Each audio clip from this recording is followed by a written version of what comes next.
안녕하세요. 기업 IT 프레임워크 제작하는 거 오늘 7번째 시간입니다. 자, 여러분 보시죠. 오늘 하는 게요. 그러니까 기업 IT 프레임워크를 제작할 때 가장 중요한 게 뭐냐면 클래스는 언제 쓰고 객체는 언제 쓰느냐를 아는 거죠. 제일 중요하죠. 두 번째가 바로 여기에 있는 요 문제점과 그걸 극복하는 방법, 원칙. 요거죠. 요게 그러니까 클래스를 중요하게 하는 게 한 30%? 요게 한 30%인데요. 요거 두 개를 합치면 한 60, 70%가 되는 거죠. 그 다음에 뭐 디자인 패턴이네, 코딩 규칙이네 하는 것들은 20, 30%밖에 안 되는 거예요. 그러니까 오늘 하는 게 무지하게 중요한 거예요. 자, 어저께, 그러니까 지난 시간에 한 거를 보시게 되면 이 배드스멜에 대한 의미를 제가 설명을 쭉 드렸었어요. 그죠? 요거를 의미를 이해하셔야 돼요. 이해하셨으면 오늘 그럼 요거를 요런 것들이 문제가 된다. 그러니까 요렇게 되지 않도록 개발하는 게 바로 객체장 프레임워크이다라는, 아니 객체장 프로그래밍이라는 거죠. 이해하셨죠?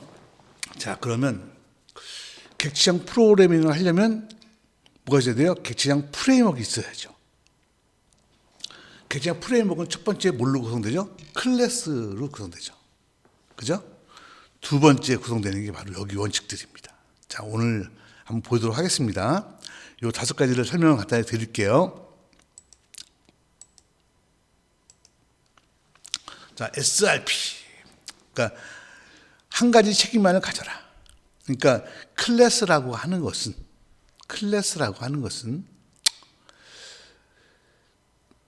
여기 객체라고 써놓은 건 사실은 제가 잘못해서 봐야죠. 어떤 클래스라고 하는 것은 하나의 기능만을 갖도록 해야 한다. 예를 들면 카라고 하는 클래스는 잘못된 거다라는 거죠. 카라는 클래스는 잘못된 거예요. 왜냐하면 카는 기능이 너무 많아요. 그죠? 예를 들면 카 드라이브라는 클래스를 카 엔지니어링 이렇게 만드는 게 맞지, 이렇게 카라고 애매하게 만들어 버리면 안 된다는 거죠. 그러니까 말씀드린 것처럼 클래스를 만들 때는 좀 구체적이고 텐저블하고, 그러니까 만져지고 애매하면 안 되죠. 그래서 한 가지 책임을 할 수 있도록 만들어야 된다. 그래서 보면 앞에서 보면 불투명, 그 배드스멜에서 보시면 불투명함이라는 거 있잖아요. 명확한 기능이 없다, 또는 명확한 기능이 많다. 요 기능에 대체한, 요 기능을 해소하기 위해서 만들어낸 원칙이 뭐냐면 SRP, Single Responsibility Principle이에요. 이해하셨죠? 그래서 여러분이 이해가 확실치 않다면 이렇게 생각하시면 돼요. 사람 이런 건 클래스가 안 된다는 걸 보시면 돼요. 왜요? 운전에 차를 운전하는 데 필요한 것, 카를 고치는 데 필요한 것, 그죠? 목적이 있어야죠. 그래서 그 목적에 맞는 거를 딱 모으는 것, 그걸 클래스라고 한다라고 보시면 돼요. 이해하셨죠? 좋아요.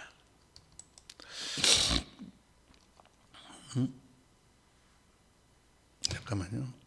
어디 갔어?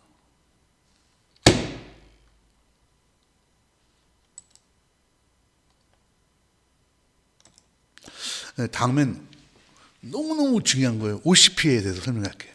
자, 여러분, 이거는 정말 중요한 거예요. 싱글 SRP도 중요했지만 이것도 되게 중요한 거예요. 보세요. 여러분이 클래스를 만들었어요. 근데 보세요. 문자를 보여주는 클래스, 문자로 출력하는 단어로 보여주는 클래스, 이런 클래스들이 쭉 있어요. 뭘 보여주는 거죠, 다. 뭘 화면에 출력하는 건데, 출력하는 걸 클래스로, 화면에 출력하는 거니까 클래스가 될 수가 있죠. 그 출력하는 클래스를 이렇게 만들었어요. 그래서 문자열을 보여주는 클래스. 그래서 여기서는 문자열을 보여주는 걸 디스플레이라고 만들었겠죠. 그 개발자가. 그 다음에 이제 단어 하나하나를 보여주는 클래스. 거기서는 그 개발자가 또 쇼라고 만들었겠죠. 인간이 다르니까. 그러면, 자, 이 클래스를 갖다가 이제 내가 뭔가를 짜다가 문자열을 출력해야 돼요. 그럼 어떻게 하면 되죠? 이걸 갖다 쓰면 되잖아요. 갖다 쓰면 되고, 내가 글자 하나하나를 출력해야 되면 이걸 체르트를 갖다 쓰면 되잖아요. 그런데 중요한 건 요 클래스 갖다 쓰는 요 사람들은 그럼 갖다 쓰려면 어떻게 해야 돼요? 이 소스를 봐야죠. 그럼 여기 보면 디스플레이로 되어 있네.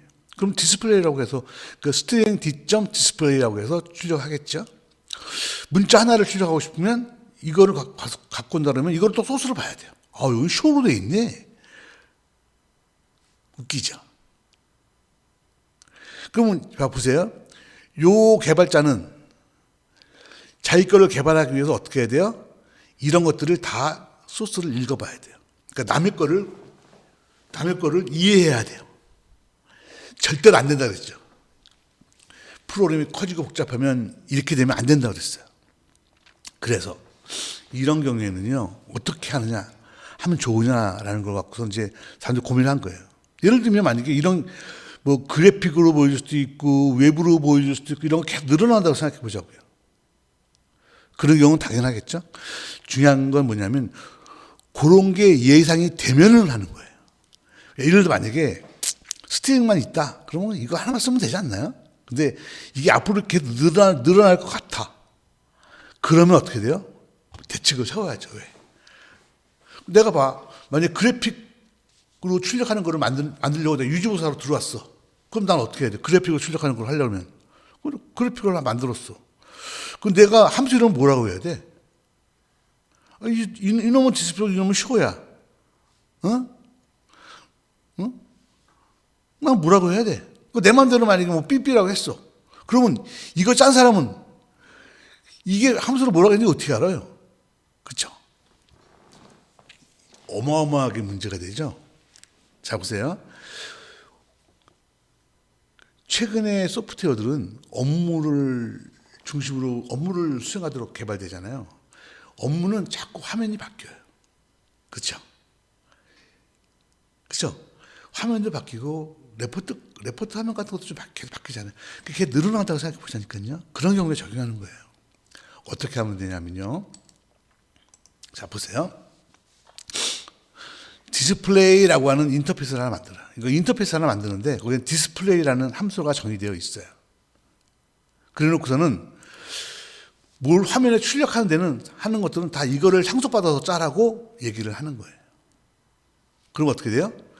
내가 만약에 뭐 문자를 출력하는 걸 만드는 사람이냐? 그럼 어떻게 돼요? 난 이걸 상속받았으면 어떻게? 난 당연히 디스플레이라고 함수 이름을 줘야 돼요. 안 그러면 컴파일이 안 돼. 그렇죠?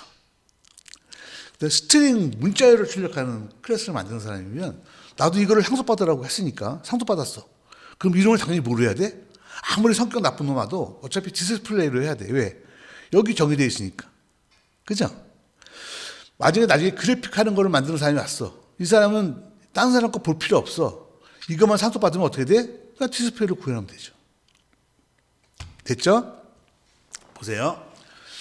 여기서 이거 화면에 뭐 출력하는 거를 사용하는 프로그램을 짜는 사람이야. 그럼 이 사람은 어떻게 하면 돼? 자기는 디스플레이만 보면 돼. 디스플레이를 보면 어떻게 돼? 여기 인터페이스 보면 디스플레이라고 되어 있네. 그럼 어떻게 돼? 바로 쓰면 되죠. 예를 들어 볼까요? 자, 여기 쓰는 거예요. 이쪽에 쓰는 거예요. 디스플레이형을 가지는 디스플레이는 new 한 다음에 캐릭터 디스플레이. 좀 여기서 쓰는 거예요.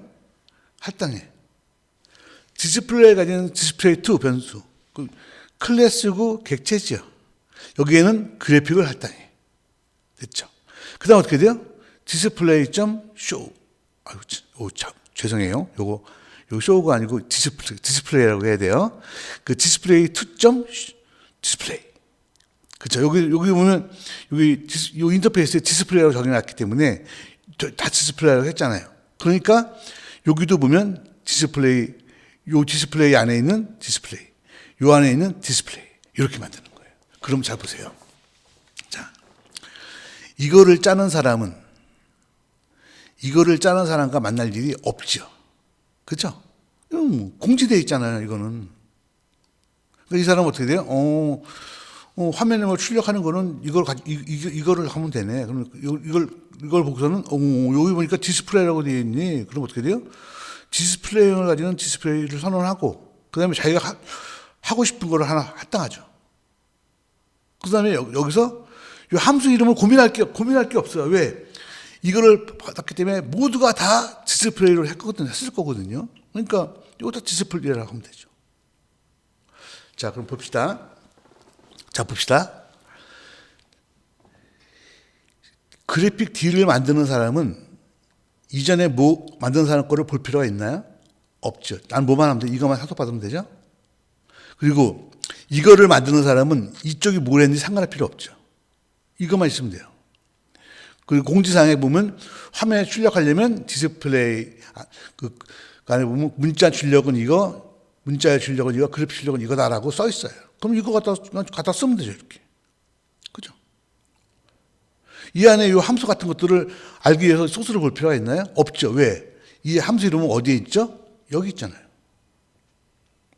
그래서 잘 보세요. 요만큼을 갖다가 우리가 뭐냐 하면 기업의 IT 프레임워크라고 하는 거예요. 지금 제 강의하는 주제예요. 그리고 이 프레임워크가 있는 상태에서 요거는 뭐예요? 이제 개발하는 거예요. 여러분 개념이 쓰시죠? 엄청 중요한 거 하고 있는 거예요.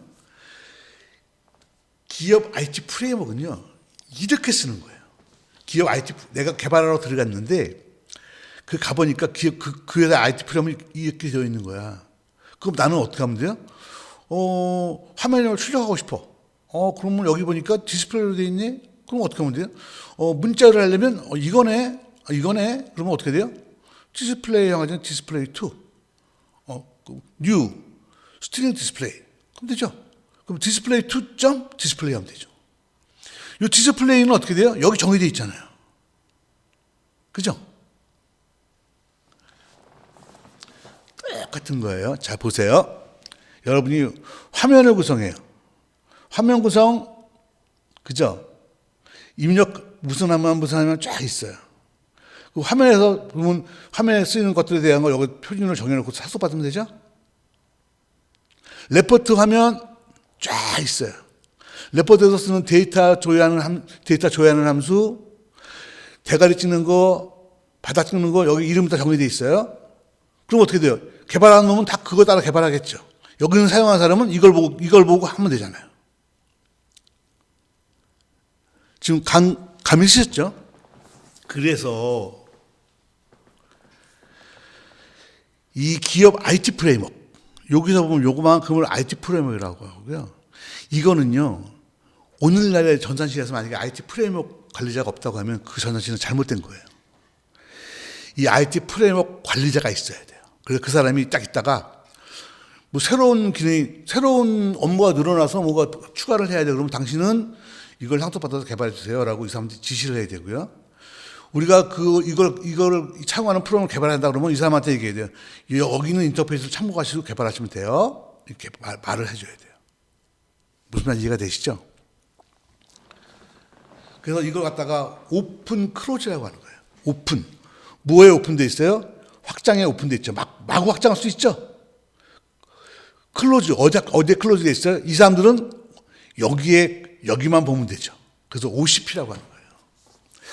OCP는 지금 설명한 OCP는 앞에서 우리가 얘기한 것처럼 경지성, 부서지기 쉬움, 부동성을 갖다가 해결하기 위한 방안 중에 하나예요. 물론 이것들을 갖다가 좀 더 다듬어서 여러 가지 방법들이 나온 게 이제 디자인 패턴이긴 한데, 디자인 패턴도 결국 OCP를 넘어가지 못해요. 지금 여러분이 굉장히 중요한 걸 배우신 거예요. 그래서 기업의 IT 프레임워크라고 하는 것은 우리 기업을 구성하는 클래스들을 정말 단위작업 클래스 쫙 만들어서, 그죠? 그리고 어떤 클래스들은 만들었는데 어떤 클래스들은 보니까 이런 것처럼 유사한 클래스가 계속 늘어난다 그러면 이거를 상속으로 할 수도 있지만 이건 상속으로 하기엔 좀 그렇죠. 이런 것들은 인터페이스를 이용해서 너는 어떤 방식을 써라. 디스플레이를 디스플레이라고 쫙 설정해 놓는 거죠. 그러면 그 다음에 이거를 사용하는 사용자 프로그램에서는 선언하고 이거 잘못됐다고 그랬어요. 이건 디스플레이. 이렇게 할 수 있는 거죠. 이해가 되시죠? 그래서 지금 우리가 객지장 프로그램을 짜다 보면 이런 경우가 있어요. 언제 화면 같은 거 되게 막 전조주도 많아지죠. 레포트 되게 많아지죠. 데이터베이스 연결하는 모듈 같은 것도 경우에 따라서 계속 쭉 늘어날 수 있겠죠. 그죠? 그런 경우에는 바로 OCP를 적용하는 거예요. 여러분 지금 기업 IT 프레임워크에서 필요한 개념을 거의 다 배우신 거예요. 우리가 비즈니스 프로그램을 짜다 보면 대부분 뭐예요? 입출력 화면, 데이터베이스 연결하는 모듈, 레포트 같은 거 출력하는 모듈, 이런 것들이 대부분이거든요. 그런 것들을 객지장 프로그램을 어떻게 처리할 거냐? 이렇게 처리하는 거라니까. 그래서 그런 것들을 이렇게 IT 프레임워크 만들어 놓고 나면 나중에 이제 우리 회사에서 만약에 새로운 카드가 나왔어. 그럼 새로운 카드를 처리하기 위한 그리고 클래스. 이 클래스를 사용하는 프로그램. 그렇죠? 그러니까 보세요. 개발자는 종류가 달라요. 요거는 IT 프레임워크이고요. 요거는 프레임워크를 이용한 개발자예요. 옛날에는 이게 합쳐져 있었지만 지금은 분리돼야 한다는 거죠. 그러니까 지금 여러분은 IT 프레임워크를 구축하는 두 가지 핵심을 배우신 거예요. 클래스를 정의하는 법. 특별하게 어떤 클래스가 유사한 게 되게 많아지는 경우를 처리하는 방법에 대해서 오늘 공부하신 거예요. OCP는요 되게 중요한 거예요. 여러분 이해하셨죠? 그래서 이걸 통해서 기업 IT 프레임워크라는 게 어떤 걸 말하는 거구나라는 거를 여러분 깨닫는 시간이 되길 바라고요. 시간이 좀 많이 지난 것 같으니까 오늘 여기까지만 하고요. 다음 시간에 이어서 계속 설명하도록 하겠습니다. 예, 수고하셨습니다.